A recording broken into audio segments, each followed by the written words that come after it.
Today I'm here at CTPE in Mildenhall. Now if you've been watching our channels you'll know that we've been promoting a Tornos special offer on their range of DT machines and also GT. Now I've managed to find a DT user. We're going to hear what Alex has got to think of this machine in a minute, but before we do, contact Tornos at their headquarters in Colville. We'll put the details on the screen of their telephone number if you're interested in the special offer that I talk about now.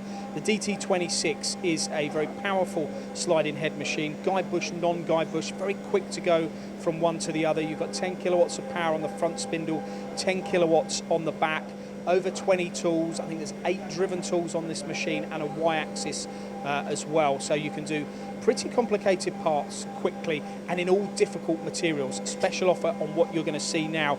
Alex, thanks for inviting us here today. Maybe just give us a bit of your opinion, because people can listen to me rambling on about how great these machines are, but what they really want to hear is from a customer.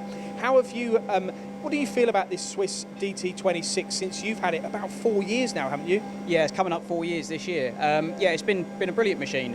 It's really sort of changed our way of manufacturing certain parts of how we used to do all on fixed heads. This is our first sliding head machine, and it's done a brilliant job since it's been installed. Was the reason you went for this machine because it did have the guide bush and non-guide bush mode? Did you find that enabled you to bridge that gap between the fixed head quite easily? Yeah, definitely. It's very, very flexible, you know, being able to switch from guide bush for making long parts and then changing it back to non-guide bush to do shorter components, and we regularly change between the two, you know, quite frequently. And would you ever question the materials you can cut with this particular machine, or have you put it through its paces on harder materials as well? Yeah, I mean, this machine's got plenty of power, so it's more than capable of turning exotic, tough stainlesses. We manufacture a vast range of components in things from soft as plastic to aluminium, all the way up to EN24T, A2 tool steel.